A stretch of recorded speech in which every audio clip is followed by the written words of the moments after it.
Buen- Buenas noches con todos. Les damos la más cordial bienvenida. El día de ahora tenemos un debate bastante importante del grupo número 4 del curso Innovarte, justamente de la UNESCO, Ministerio de Educación y Ministerio de Patrimonio Cultural. Pues bien, el día de ahora tenemos un tema bastante importante que tratar.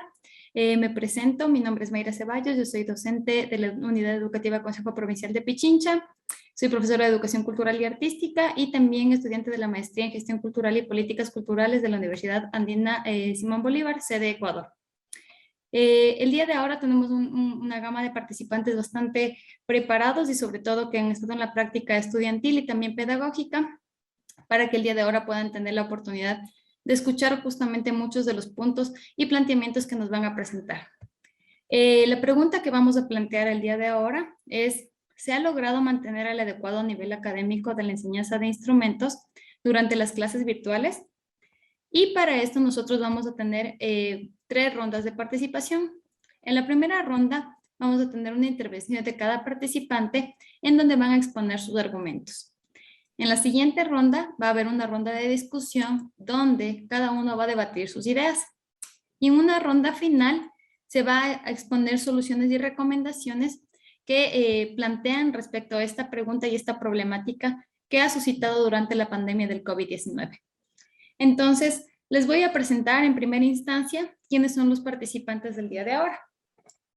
Tenemos a Carlos Sutillo, tiene una maestría en investigación musical, es docente de piano en el Conservatorio Nacional de Música de Quito y también enseña desde la básica elemental hasta el bachillerato. También tenemos a Pablo Taco, también ha seguido una maestría en investigación musical, es docente de percusión en el Conservatorio Luis Humberto Salgado de Quito y enseña desde la básica superior hasta el bachillerato. También ha enseñado a la tercera edad. Tenemos a Stuart Ramos, tiene una maestría en composición musical, es docente de trombón e historia de la música del Conservatorio Salvador Bustamante Celi de Loja. También enseña desde la básica elemental hasta el bachillerato. Finalmente tenemos a Cristian Guerrero, estudiante de maestría en composición musical, docente de percusión y materias teóricas del Conservatorio Nacional de Música de Quito. Enseña desde la básica elemental hasta el bachillerato. Así es que les damos la más cordial bienvenida a nuestros panelistas y agradecemos su presencia el día de ahora. Esperamos que este diálogo, este debate sea bastante enriquecedor para todas las personas. Entonces vamos a darle paso a Carlos, que nos ayude en este momento justamente mencionando cuáles son, vamos a comenzar con 2 minutos de cada uno y obviamente esperamos que sea un debate enriquecedor. Buenas noches. Gracias, Mayra. Buenas noches, compañeros. Bueno, sin duda alguna, se nos ha complicado la vida desde que comenzó la pandemia, específicamente en nuestro país, desde la cuarentena del 16 de marzo del 2020. Entonces, en el entorno que relaciona a la pregunta que nos planteamos de que si se ha podido o no mantener el correcto nivel académico en el instrumento, hemos analizado y podemos decir que en muchos de los casos no se ha podido mantener el nivel académico, puesto que mediante las vías telemáticas es un poco complejo poder indicar mucha parte de la técnica instrumental. Por ejemplo, hablo específicamente del piano, ¿no? Que es mi instrumento, posiciones, un poco de la técnica, parte interpretativa. Eso se ha complicado bastante en el sentido telemático, desde luego como manifiesto, no en todos los estudiantes. Sin duda alguna, tenemos que ver también el entorno que relaciona a cada estudiante para que se pueda desenvolver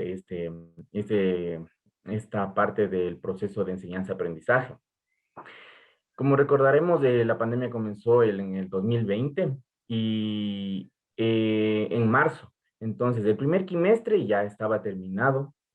También podemos darnos cuenta que ha influenciado bastante las decisiones que han venido por partes gubernamentales, puesto de que no benefició mucho que la ministra de Educación de aquel entonces, la ministra Kramer, mediante un oficio escrito el 26 de mayo, manifestaba que por la pandemia ningún estudiante debía perder el año, no había supletorios, no había exámenes de gracia. Entonces, eso fue lo que elevó también que se baje el nivel académico, puesto que los estudiantes, como les manifiesto, esto se publicó en los medios de comunicación, periódico, en las entrevistas que se hizo en los canales de televisión, Entonces, un gran número de estudiantes, al saber esta noticia, ya no puso la misma importancia que lo venía haciendo en las clases telemáticas. Hubo un gran bajón. Y esto nos podemos fundamentar no solo aquí. También existe una investigación realizada por los docentes de la Universidad Autónoma de México, en los cuales manifiestan que la principal problemática ha sido justamente la parte pedagógica, que tienen muchísimo problema con los estudiantes. Otro porcentaje también manifiesta de docentes que el otro problema es la falta de conectividad a Internet, que eso también es entendible. Sin embargo, pienso que debíamos haber buscado otras soluciones y no hacerla tan fácil. Realmente no encontré la palabra, pero al tomar esa decisión gubernamental se volvió muy fácil. Se volvió muy fácil. Y como nos damos cuenta, ya vamos para 2 años de la pandemia y en el año lectivo 2021, la actual ministra de Educación, María Brown, ratificó la información de que al finalizar ese año lectivo, los estudiantes igual no podían perder el año. Entonces, hagan cuenta, 1 año y medio de clases, el nivel académico ha bajado circunstancialmente debido a muchos factores, principalmente estimamos que por las decisiones gubernamentales, como les manifiesto. Podíamos haber buscado otras soluciones, desde luego, ayuda pedagógica a los Ya nos estudiantes, estamos pasando el tiempo, eh, ¿ya? ayuda pedagógica a los estudiantes. Sin embargo, se hizo muy fácil para la mayoría de los estudiantes. Eso es lo que les puedo mencionar, compañeros. Muchas gracias. Muchas gracias por la intervención de Carlos. Por favor, vamos a continuar con la intervención de Pablo. Por favor, ¿nos puedes ayudar? Eh, Muy buenas noches con todos. Bueno, yo quiero exponer que hay que adecuarse en el contexto en el que estamos, ¿no? En primer lugar, la emergencia sanitaria del COVID-19, todo fue para salvaguardar las vidas de no solo de los niños y jóvenes que asistían a las escuelas, sino de todas las familias ecuatorianas. En general, estamos hablando de toda la población. ¿Qué sucedía al no saber, no conocer a fondo lo que nosotros, cómo este virus nos podía afectar a nosotros? Eh, es por eso que las autoridades han decidido cerrar los colegios y se han tomado las medidas que nosotros ahora todos conocemos como las cuarentenas y el aislamiento forzado en realidad, ¿no? Eso. Y bueno, hay que tomar en cuenta que no hay que ver únicamente lo negativo de esto de la pandemia. Está claro que sí esto ha representado cierto retroceso para los alumnos de todas las escuelas en todos los ámbitos educativos.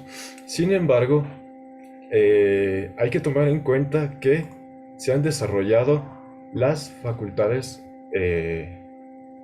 telemáticas, se podría decir. Las aptitudes virtuales de los estudiantes se han beneficiado por esto. Pues yo eh, he visto que ha habido estudios en algunas universidades en especial que se han beneficiado de esta nueva forma de educación. Por ejemplo, desde la Universidad de Málaga se ha escrito bastantes artículos a favor de la teleeducación, porque esto ha promovido mayor facilidades y como que también ha ayudado a que los estudiantes se adecúen a una nueva época. Todos sabemos que estamos rodeados por tecnología, estamos todo el tiempo conectados, sea a un dispositivo como el celular o a la computadora. Entonces, yo creería que no hay que buscar todo lo negativo de la pandemia, y creo que esta esto ha reforzado mucho la educación. El aislamiento ha ayudado a que los estudiantes adquieran nuevas capacidades para su aprendizaje. Listo, muchas gracias por tu intervención. Vamos con la siguiente intervención que es de Stuart Ramos. Por favor, ayúdanos con tu intervención. ¿Cómo están, compañeros? Buenas noches. ¿Qué tal? Em, en realidad lo que Pablo y Carlos dicen es verdad. O sea, los expertos en educación, según Diario Expreso, creen que el abandono escolar va a traer retroceso en el sistema educativo nacional y varios vacíos en conocimientos para los niños que han dejado de recibir clases. Tenemos un déficit de estudiantes a nivel nacional de casi 24.000 niños desde el año 2020 al año 2020, del periodo 2020-2021 con respecto al año anterior, ¿no? Entonces, son 24.000 niños que no pueden acceder a las clases telemáticas por X razones, por muchos factores, ¿no? Pero el problema es de que a los profesores también les tocó reinventarse. Entonces, el hecho del retroceso y el poco avance con respecto a las asignaturas es porque los profesores también de alguna manera no estamos preparados para enseñar telemáticamente. O sea, hay profesores que ya tienen su edad, que ya están con sus añitos y que de por sí la cuestión digital se les dificultaba. O sea, encender un computador, proyectar algún video, era complejo. Más aún que esos profesores que estaban un poquito rezagados tengan que dar clases virtuales. Creo que para los profesores jóvenes como nosotros se nos facilitó, o sea, no fue un cambio drástico para nosotros, pero para ellos sí, y el magisterio tiene un 60% de profesores que están en ese tipo de categoría. Entonces, creo que de alguna manera parte importante también del Ministerio de Educación fue habernos capacitado a tiempo a todos con respecto a ese tipo de habilidades para poder solventar esos problemas que ahorita afectan a los estudiantes. Listo, muchas gracias. Como última participación tenemos a Cristian Guerrero. Por favor, ayúdanos con tu exposición. Ok, buenas noches con todos. Bueno, comparto mucho unas ideas que han dicho y pues en base a la pregunta, sí se ha logrado un poquito estabilizar ya después de casi año y medio de la pandemia la educación, pero ha sido muy difícil, muy difícil, sobre todo en el ámbito artístico de instrumento. O sea, mantener un nivel educativo a nivel online sin los recursos, como mencionaba un compañero, sin las capacitaciones de inventarse, decisiones gubernamentales, han hecho que esto sea un poco más difícil la situación, la pandemia. Ha habido momentos en los que, claro, el docente, incluso por los padres de familia, inversiones en quizá un nuevo equipo, nuevas computadoras, todo eso es acorde en la marcha, ¿no?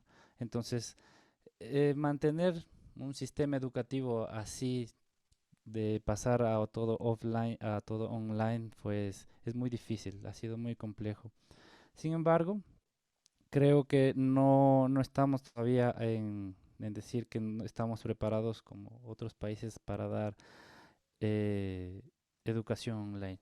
No cuando ha sucedido, por ejemplo, que me he topado con casos de que los chicos no tienen el instrumento en casa, han pasado periodos que no ha habido el instrumento, entonces han confiado en esa parte o no nos dotan de recursos. Yo creo que todavía no estamos en esa parte fuerte de la educación telemática. eh, Mantener la educación se debería, creo que en la parte artística, yo creo que sí es necesario lo que es la presencialidad, porque no es lo mismo estar enfrentando el instrumento, que es lo que manifestaba la pregunta, ya oír ahí tal cual una interacción profesor-alumno, instrumento, sonido, que bajo unos parlantes, un micrófono se puede dar en ciertas cosas a la nivel online, como son las materias teóricas, que es el caso que yo doy, que tranquilamente se puede dar virtual, pantallas digitales, pero yo creo que a nivel artístico e instrumental, pues es necesario para avanzar y mantener la educación, pues la presencialidad. Muchas gracias. Listo, les agradecemos mucho a nuestros panelistas del día de ahora, pues nos han dado su primera opción, su primera intervención con sus argumentos, también validando también investigaciones que ellos han hecho y la práctica, sobre todo docente, en la que ellos se ven inmiscuidos. Vamos a comenzar con la siguiente ronda, entonces les vamos a dar paso a justamente para que cada uno defienda sus ideas. Listo, entonces bueno, comenzamos con la segunda ronda. Vamos a darle paso a Stuart para que nos pueda comentar acerca de su debate o su contrarréplica. Bueno, compas, somos conscientes en realidad que el nivel artístico, el nivel interpretativo de los estudiantes se dificulta por la cuestión telemática.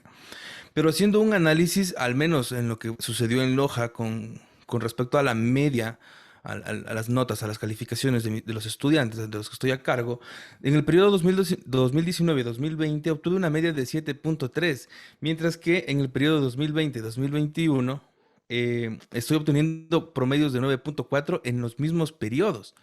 Eso significa que los chicos en realidad están aprendiendo más, que no es contrastante, que no es contrastante con su forma interpretativa.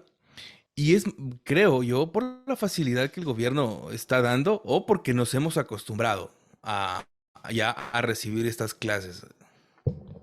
Entonces, creo yo, no sé si les pasa a ustedes, que es em, preocupante esta facilidad o este conformismo con respecto a los estudiantes o al ministerio. O sea, el ministerio otorga la licencia para que los chicos pasen de año así nomás, o si estamos exigiendo como docentes para que estudien, o simplemente estamos poniendo la nota para que no tengan problema y no ponernos el problema a nosotros como profesores. ¿Qué es lo que sucede en las instituciones allá? Listo, les agradezco mucho. Por favor, le voy a dar paso a Carlos para que nos ayude con su argumento. Muchas gracias. Justamente Stuart tocó un punto bastante delicado, pero a la vez complejo, ya que hemos podido evidenciar también que justo existe un gran porcentaje de docentes que en verdad, para evitarse cualquier problema y todo eso, está poniendo la calificación mínima para que el estudiante pase. Realmente, o sea, duele decirlo, somos docentes, todo, pero es la realidad. Y se ha podido percibir, ya que muchas veces en los siguientes años lectivos, o sea, se cambia de docente. Entonces, es un análisis muy personal, puesto de que en el conservatorio yo también imparto la materia de piano de acompañamiento. Entonces llegan a mí estudiantes que están en tercero de básico superior. En el actual currículum de conservatorios o colegios de arte, el tercer año de básica superior es el último año que ellos reciben la materia de lenguaje musical como tal. Y los estudiantes llegan a ese nivel y no saben nada. Tienen problemas de lectura, tienen problemas de la parte teórica y muchas veces, bueno, yo también les digo a los estudiantes, yo me atrevo a decir es que no puedo creer que a veces existan compañeros que no cubren esos aspectos pedagógicos de la parte teórica. Hay algunos estudiantes que sí me dicen, profe, sí me dieron, pero no me acuerdo, que por lo menos es un punto positivo, que sí se está cubriendo. Pero otros sí, y estudiantes grandes que, no, profes, que no me dieron. Es más, este año que estamos acabando, el profe solo nos mandaba mensajes, que le hagamos un videíto, que le enviemos, y ya.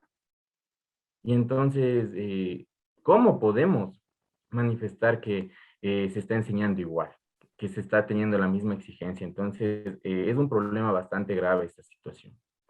Listo, muchas gracias. Vamos a darle paso, en este caso, a Pablo, luego a Cristian y continuamos con Stuart, que tiene un argumento también importante por ahí. Bueno, compañeros, primero que nada, yo reitero que estuvimos pasando por un momento sumamente crítico, no solo aquí en el país, sino en todo el mundo. Hay que enfatizar que vimos demasiado sufrimiento en todos los estratos sociales del Ecuador. Y como que brindar más sufrimiento a las familias, poniendo un bajo puntaje o bajo promedio a- en los estudios de educación, yo creo que eso sería algo totalmente carente de empatía, porque como ustedes sabrán, muchas familias perdieron sus familiares. Entonces, tal vez yo creo que el Ministerio de Educación se inclinó por un poco de empatía antes de por la rigidez de poner la nota que corresponde o decir, ah, ellos no hicieron nada porque no se conectaron y se les pongo cero y se acabó. O sea, ahí tienen que repetir el año. Eso creo que tal vez no podía ser de esa forma. Y en segundo lugar, pues nada, como yo ya lo dije en la primera intervención, no es que solamente esto haya representado algo malo, pues pienso que muchos estudiantes han aprendido nuevas cosas, justamente por estar cercanos a los dispositivos, a los ordenadores, a los celulares, todo eso. Yo creo que han aprendido a utilizar herramientas tecnológicas virtuales, han mejorado la comunicación por esos medios y pienso que también hay el factor de la salud. O sea, todo esto, vuelvo y lo reitero, todo ha sido para que nosotros podamos, todos nosotros podamos conservar nuestra salud, porque podíamos estar expuestos a un contagio y quizás podíamos haber terminado con algún cuadro drástico. Listo, muchas gracias. Vamos a culminar con la idea de Cristian y ahí les voy a dar paso tanto a Stuart como a Carlos para que puedan continuar con esta réplica, ¿ya? Ya, muchas gracias. Bueno, haciendo un recuento general, claro, hay que ser un poco empáticos, lo que dijo mi compañero Pablo, pero yo creo que ya es tiempo de que, o sea, eso fue al inicio, ¿no? Entonces sabíamos que tenían que pasar y tenían el entendible, estábamos en un foco rojo, pero yo creo que si queremos buscar una educación, tenemos que hacer medidas. Como dice bien mi compañero Pablo, han aprendido bastantes cuestiones y por esas mismas cuestiones que se ha aprendido, pues ahí va la exigencia, ¿no?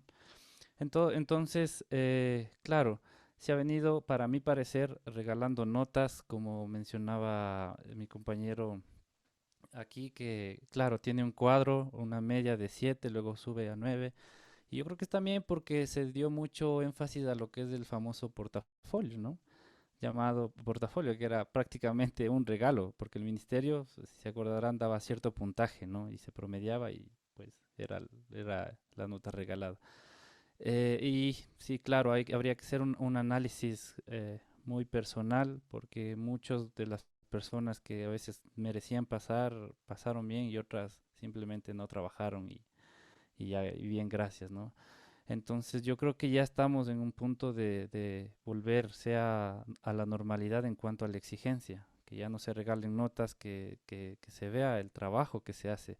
Porque aparte, claro, uno como docente, y me he topado con compañeros y dice, o sea, yo no lo voy a dejar a supletorio porque ya está pasado el año, o sea, yo no me voy a estar matando, revisando eso, si ya va a pasar, o sea, y no les importa.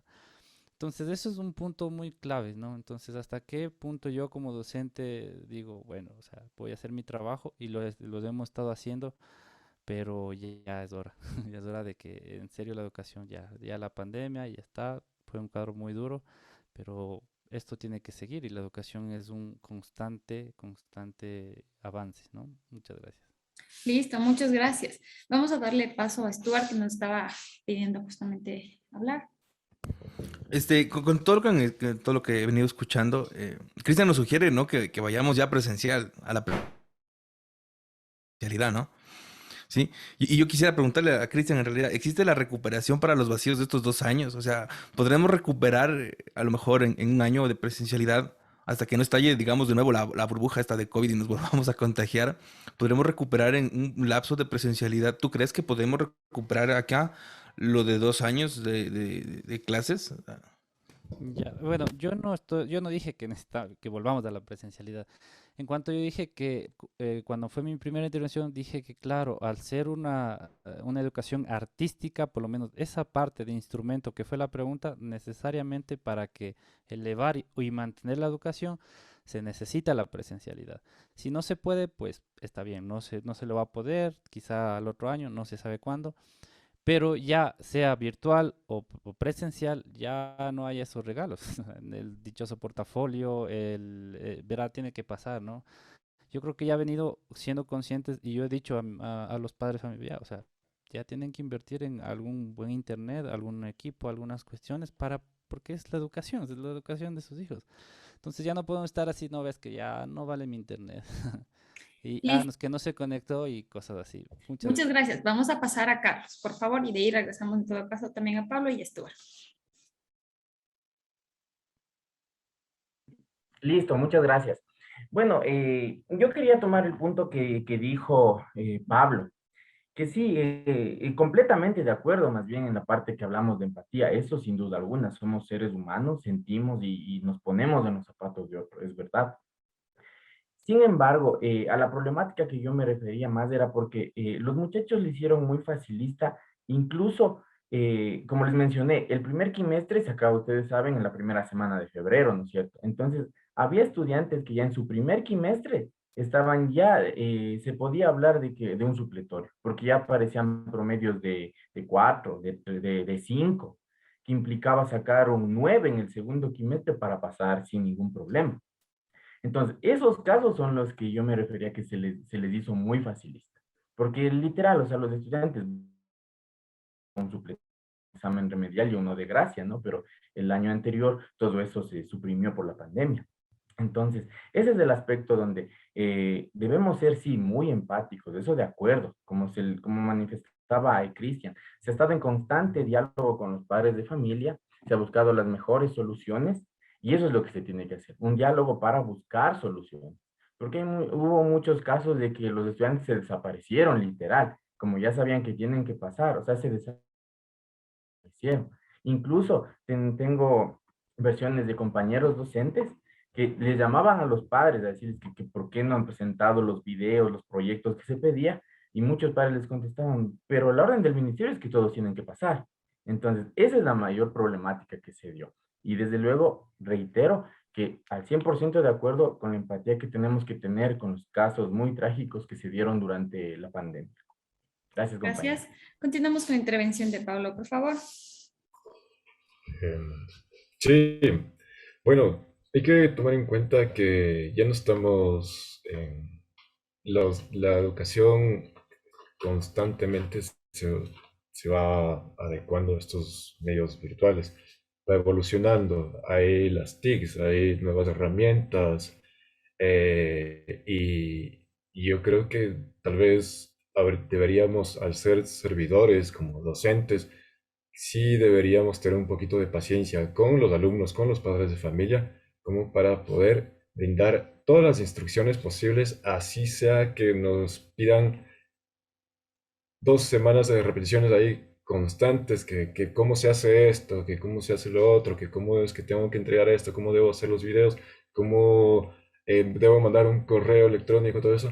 Yo creo que necesitamos un poquito más de brindar un poco más de sí, tal vez no debamos ponernos en la postura de que, o sea, solo eh, las cosas no tienen que regalarse nada y ya tenemos que ser más exigentes. Yo creo que por ahí no va el lado. Tal vez hay que brindar un poquito más de, tal vez de solidaridad, podría decir, no sé si sea la palabra adecuada, con los estudiantes, porque hay que pensar que ellos están aislados, totalmente aislados.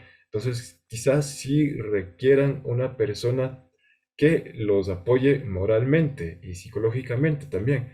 Porque, claro, los padres de familia, bueno, ellos ahora como ya están llenos de sus trabajos y todo, ellos puede que ya se queden totalmente solos en sus casas y he escuchado igual casos de depresión, casos de varias enfermedades psicológicas justamente por esto de la pandemia. Yo creo que contribuir a ese dolor, a ese hastío de la educación virtual, digamos, no en todos los casos, ¿no?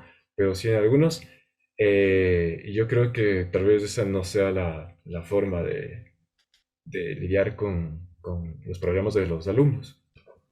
Listo, vamos con una siguiente intervención, una última intervención de cada uno de ustedes. Ya no va a haber una contrarréplica, vamos a hacer una última intervención en esta zona de debate en donde cada uno va a poder argumentar y finalmente vamos en la siguiente ronda a dar unas ideas finales. Entonces, por favor, vamos a comenzar con Stuart, continuamos con Cristian, Carlos y culminamos con Pablo. Claro que sí. El Ministerio de Educación habla siempre de aprendizajes significativos, aprendizajes que queden con los estudiantes. Era difícil en tiempos de presencialidad, ¿no? Era complejo pasar de un año a otro y tratar de evaluar, como decía Cristian, y decir, ¿sí te enseñaron? No, me dice, o Carlos, si aprendiste eso, y los chicos de puro pillo decían, no, no me enseñaron, para que les vuelvan a repetir. Esto ocurría, ¿sí? Y lo podemos verificar en las planificaciones docentes de cada uno de los profesores. Había ayuda en casa para el estudio de la música. En aquel entonces era muy difícil que un padre de familia pueda ayudar en las tareas de los chicos, porque era música, era algo especializado. Entonces, me imagino que ahora con la virtualidad es mucho más complejo para un padre de familia a darle el acompañamiento que el padre de familia como representante tenga que hacerlo en casa. Y a veces pues recibimos los mensajes, como dice Pablo, 10, 12 de la noche, profe, ¿cómo es hacer la tarea? Me parece un poquito indelicado los padres de familia, pero al fin de cuentas el ministerio ubica a los conservatorios como otras instituciones, como otros colegios más, y nos envía esto mismo del portafolio, nos envía todas las disposiciones igualitas. Y son cosas que no pueden ser llevadas así por los conservatorios. Ellos deben tener personal especializado que pueda generar estas disposiciones para nosotros. Nosotros sabemos que el estudiar música no causa efectos saludables buenos en las primeras instancias del estudio. Lo primero que causa es frustración, causa estrés, queremos botar la toalla. Por eso es que la deserción en los colegios de artes y en los conservatorios es bastante. O sea, quien diga que estudiar música es hermoso y que ayuda a ser más inteligente, está mintiendo, es porque no estudió música. O sea, esa es una de las carreras más complejas porque no cualquiera lo hace. Ahora subirse a un escenario y hacerlo es mucho más difícil. Me parece que causa mucho más estrés estudiar a través de la virtualidad y por eso mi interés sí es replicar lo que dijo Cristian y en realidad sí necesitamos ir a presencial, pero necesitamos ir a presencial, ir a una presencialidad progresiva sana, en donde ya los chicos estén vacunados, en donde el ministerio tal vez nos otorgue todo el requerimiento que necesitamos, o sea, insumos, espacios. Acá en Loja no, nos falta mucho, mucho de eso. Entonces, yo me llevaría esto como dudas, como preguntas que tendré por responder. Listo, muchas gracias. Continuamos en este caso con Cristian. Ya, muchas gracias. Bueno, para concluir, sí comparto mucho lo que dijo mi compañero. Como sabemos, ya están empezando a vacunar a los niños y quizá ya se piense en volver a la presencialidad, ¿no? Es muy difícil, es muy complejo que se vuelva así, como todo ya normal. En todo caso, sí debería el ministerio hacer un seguimiento de una transición en caso de los conservatorios y pues a adaptar todas las necesidades, no solo en conservatorios, ¿no? Sino a nivel de todos los colegios de arte, escuelas que necesiten este tipo de educación artística, ¿sí? Como mencionaba, creo que se daría paso a lo que es la materia de instrumento como eje principal para iniciar una presencialidad. Y obviamente dotar de todos los equipos, ¿no? Todos los equipos necesarios en cuanto al espacio, a ventilación, a, bueno, X cosa que nosotros y los estudiantes necesitan. Esa sería como una conclusión que dejo ahí sembrada para qué nos espera ya el otro año en cuanto se piense regresar a la normalidad. Muchas gracias. Muchas gracias. Continuamos con Carlos. Pues sí, compañeros. Bien, creo que bueno, el tiempo es muy corto, pero tratemos de ser lo más precisos. Sin duda alguna, la pandemia fue muy dura para todos. Sin embargo, existe un estudio realizado por la Comisión Económica para Latinoamérica y el Caribe, donde manifiesta que el sistema educativo en Latinoamérica ya venía con unos grandes problemas debido a la pobreza. Entonces, esto sumado a la pandemia fue terrible. Esto está publicado en la revista en una revista internacional en agosto del 2020. Está publicado por el CEPAL, que es la Comisión Económica para Latinoamérica y el Caribe, y también por la UNESCO. ¿Por qué tomo este punto? Porque recordemos que también un problema grande que atrajo que no se mantenga el nivel académico fue que se separó a muchos docentes en el periodo de pandemia, cuando comenzaba la pandemia. Hubo muchos despidos. Bueno, la educación regular supe que hubo muchísimos despidos. Realmente en lo que son profesores de conservatorio, acá en Quito no hubo, pero sí en educación regular. Y justamente tomo este aspecto debido a que, como manifestaba Stuart, estamos regidos por la misma LOEI, o sea, así seamos, nuestra educación sea muy distinta, estamos regidos por la LOEI. Entonces, justo un análisis de la UNESCO manifiesta que todas estas brechas es el resultado de la desigualdad de los docentes. Por ejemplo, como pasó en nuestro país, que hubo grandes despidos, hubo estudiantes que se quedaron sin docentes por mucho tiempo. Entonces, esto se sumó y ratifico que perjudicó para que no se, más bien dicho, ayudó para que no se mantenga el nivel académico acorde que debía mantenerse. Muchas gracias. Continuamos con Pablo. Ya. Bueno, yo vuelvo a defender mi posición respecto a los medios virtuales, que pienso que de aquí a futuro quizás debería haber una hibridación de no solo de la presencialidad, sino también aprovecharse de la virtualidad un poco, como porque creo que ahora que estamos un poquito más acostumbrados a eso, quizá podamos desarrollar mucho más las facultades de aprendizaje de los estudiantes. Y si me permiten, eh, yo he sacado varios puntos importantes de las ventajas que representa la educación telemática, ¿no? Esto fue expuesto en el Congreso de Nuevas Tecnologías de Información y de la Comunicación para la Educación en Sevilla. Entre estas ventajas es que es un medio ubicuo, que está en todo lugar, siempre y cuando nosotros dispongamos de una buena señal de Internet, ¿no? Eh, el Internet también permite una transmisión de información mucho más eficiente, es rapidísimo. Ustedes sabrán, le manda un WhatsApp a cualquier persona y en cuestión de segundos esa otra persona ya lo está recibiendo. Eso podríamos nosotros igual aprovechar todas estas ventajas. Podemos almacenar la información, almacenar mensajes.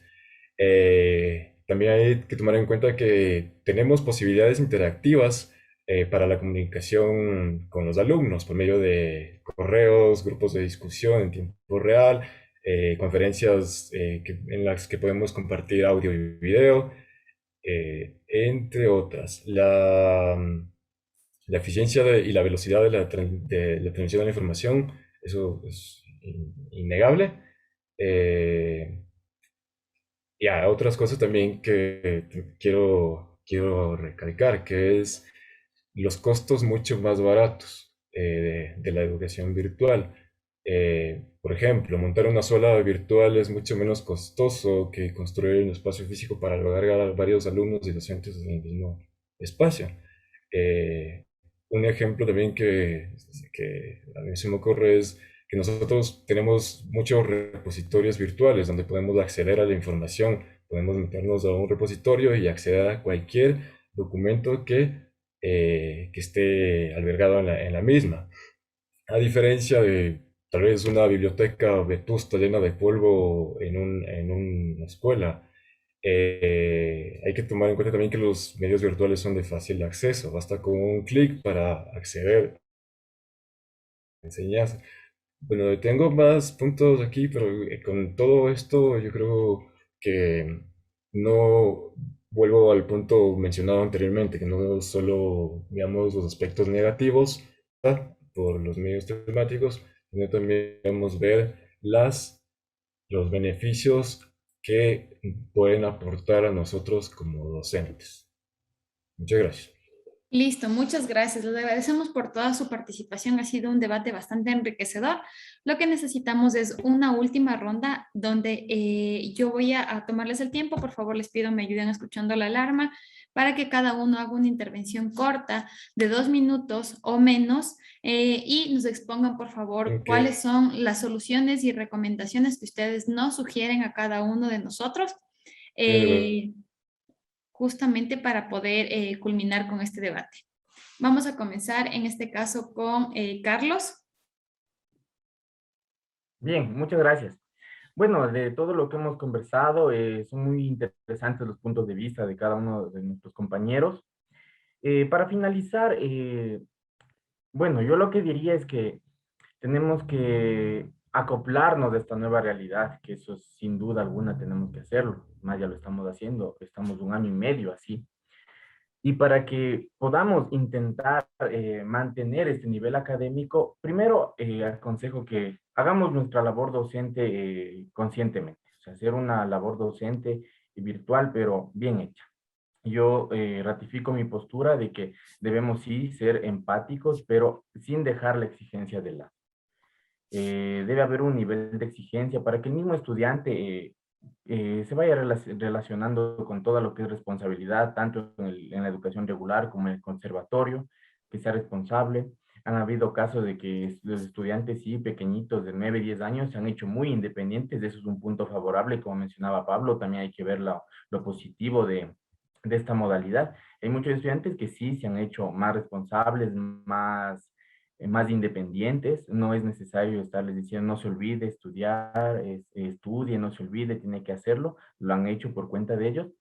Entonces, en síntesis, acoplarnos a la realidad, hacer nuestro trabajo conscientemente, con el mismo nivel de exigencia y la evaluación continua. Eso sí, la evaluación continua, estar siempre con los estudiantes, retroalimentando los conocimientos. Eso es lo que les puedo mencionar, compañeros. Muchas gracias. Muchas gracias. Por favor, vamos a continuar con Stuart. Bueno, yo solo quiero decir tres palabras en realidad. Yo invitaría a los profesores a ser éticos, a ganarse el sueldo con el sudor de su frente. O sea, nos toca reinventarnos, nos toca adaptarnos y es verdad, o sea, no toda la culpa es de los estudiantes, ¿no? No todo el bajo rendimiento es por culpa de los estudiantes o por culpa del ministerio. También hay cierta culpa a veces por ignorancia, a veces por esa falta de creatividad, por tomar esta forma de educación como algo muy de los chicos y en realidad pues ha sido nuevo para todos y sí invito yo a todos los profes a ser éticos en su labor docente. Muchas gracias. Vamos a continuar con Cristian. Muchas gracias. Bueno, primero agradecerles, ha sido muy rico este debate, he aprendido bastante y pues con todo lo que hemos podido hablar. Y sí, quiero tomar también las palabras de mi compañero Stuart a esto de ser ético, ¿no? De ser un docente con exigencia en sí mismo y pues con los estudiantes, sea el sistema que nos pongan, como nos pongan, pues yo creo que ahí está el quid del asunto, ¿no? Entonces enfrentarnos a todo lo que viene, quizá venga algo mejor o nos mantenemos así o vaya algo peor. Sin embargo, la labor del docente es grande, ¿no? Es grande y el reto sigue ahí en donde quiera que nos encontremos y como nos ponga. También quiero recalcar lo que dijo Pablito, sí, el compañero, es importante, ¿no? Esto de darse los modos de buscar, investigar, mantener esa innovación con el docente. Entonces, pues nada, solo eso, eh, hacer la labor como lo hemos estado haciendo, compañeros. Eso, muchas gracias. Muchas gracias. Por favor, vamos a culminar con las ideas de Pablo. ya, sí, estoy de acuerdo con que nosotros, sí, como docentes nos esforzamos para que nuestros alumnos puedan aprender de la mejor manera posible, pero también quisiera recalcar que debemos exigir también a nuestras autoridades, a los ministerios, que como ofrecieron en algún punto, deberían dotar de tecnología a no solo a las ciudades más importantes, sino también a las áreas rurales, dotar de internet, hacer espacios donde se pueda acceder a internet para que cualquier persona, no solo los alumnos, sino cualquier persona pueda acceder a la información que nos permite disponer del internet. Hace varios meses se escuchó la propuesta de algunos políticos que iban a dotar de implementos y dispositivos a los estudiantes para que puedan continuar con su educación en este contexto de la virtualidad. Sin embargo, no se ha, no se ha hecho eso, ¿no? Y creo que tal vez no se lo haga porque se ha escuchado de un recorte presupuestario a la educación. Entonces, yo creo que más allá de esforzarnos como docentes y todo, también deberíamos exigir a nuestras autoridades que aporten para el beneficio de la educación generalizada. Muchas gracias. Listo. Bueno, hemos sacado unas conclusiones bastante importantes. Una de las conclusiones importantes que nos han mencionado nuestros panelistas es que el tema justamente preocupante, no solamente de la educación musical, sino de la educación en general, es que el docente muchas de las veces también necesita la preparación continua y pues también esa búsqueda incansable por investigar y por innovar. Entonces, creo que es importante rescatar que sí, debemos mantener la empatía con nuestros estudiantes. La realidad de las situaciones de cada uno son totalmente diferentes y muchas veces las desconocemos. Entonces, creo que es importante que nosotros conozcamos a nuestros estudiantes y pues busquemos las mejores alternativas sabiendo esas realidades, sus contextos que tienen cada uno de ellos. Sin embargo, es importante también rescatar el hecho de que nosotros como docentes estamos en una constante evolución y cambio, y de hecho esa es la razón de ser del docente, buscar nuevos cambios y analizar nuevos cambios para que la educación sea mejor para los estudiantes. Entonces, les quiero agradecer a todos justamente por el tiempo de visualizar este debate que ha sido desde sus fuentes. ¿Quién más que los docentes de música para hablarnos sobre la enseñanza en música? Entonces, quiero agradecerles tanto a Stuart, Cristian, Pablo y Carlos por habernos brindado todas esas ideas y ese debate enriquecedor, que estoy segura que muchas de las personas que están viéndonos se llevarán un poquito más de experiencia y también unos conocimientos bien importantes que ustedes nos han podido brindar en este día. Les agradecemos mucho.